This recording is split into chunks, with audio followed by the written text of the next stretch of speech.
So the question is, are IBS and Hashimoto's related? The answer is yes.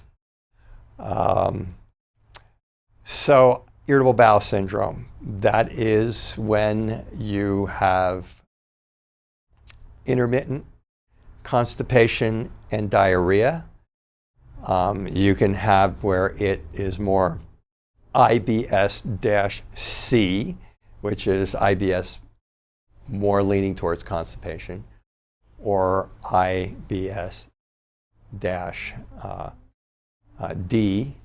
which is meaning it's more leaning towards diarrhea, but usually some combination of both.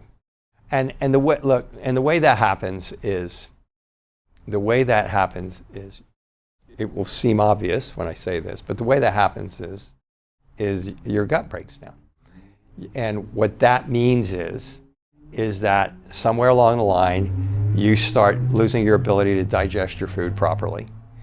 And then that creates a bad scenario in your small intestines because you're not digesting your proteins, or you're not digesting your fats, or you're not digesting your starches. So you start getting all this undigested food in your intestines, which isn't real happy about that. And then just a bunch of things can start happening. The food can sit there, it can ferment. If you don't have enough hydrochloric acid in your stomach because you're not digesting your proteins, so you can't have enough hydrochloric acid, you're not sterilizing your food properly. So you may be getting H. pylori, or you may be getting infections in there, and so on and so forth. So what does that have to do with Hashimoto's? So the number one cause of, and that mechanism is much more even complex and involved in that, but that's the basic start of how you end up getting irritable bowel syndrome. So the number one cause of that is chronic stress. And the reason that chronic stress causes that is because this goes back to survival mode, and this goes back to fight-flight responses. When you go into full-bore fight-flight, somebody's just about to come after you and is getting ready to do a number on you, and you have to decide whether you're going to fight or you're going to flee. Your body literally, your brain literally shuts down your intestines and your urinary bladder, because you don't need to be peeing or pooping or eating while you're trying to get away from the bear, okay? All your resources need to be going elsewhere. They need to be going to your muscles, they need to be going to your brain, you need to think better, you need to be stronger, you need to be quicker, you need to have more oxygen going to your lungs, and all of that happens while your gut's being shut down.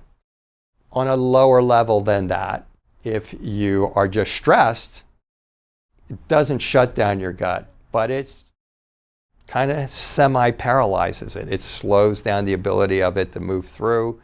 It causes your stomach to not make that hydrochloric acid that you need to sterilize your food, to digest your proteins. It slows your gallbladder down. Number one cause for gallbladder is coming out. Stress. Pancreas will slow down, which can screw up your blood sugar, and all these things from stress and more.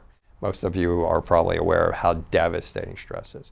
So why am I talking about stress when you ask me about Hashimoto's? Because the number two cause of irritable bowel syndrome is thyroid disease. And the number one cause of thyroid disease is Hashimoto's. Even the Mayo Clinic now concedes or says in their authoritarian mode that 85 to 95% of all autoimmune conditions are Hashimoto's.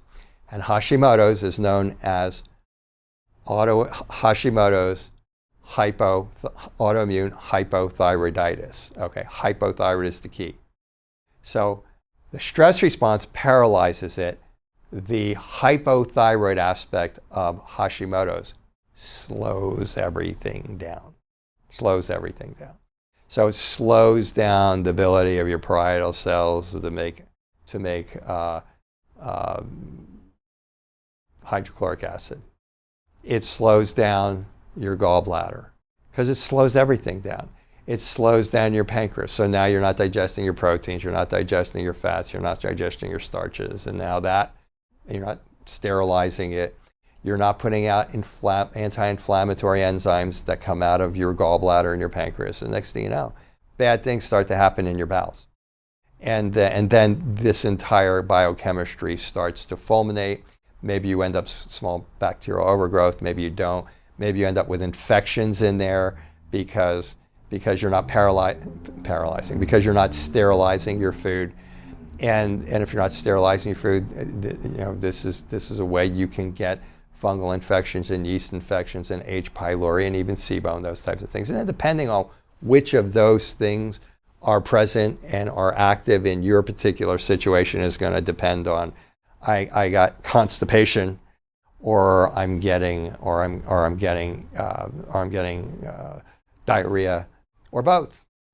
I get constipation, then I get all bound up, and then I go, but then I got diarrhea for 4 days, and so on and so forth. So it just all depends on the chemistry that's occurring based on that particular flow of how your particular intestines is slowing down, and which of those particular elements are involved in your specific case. So yeah.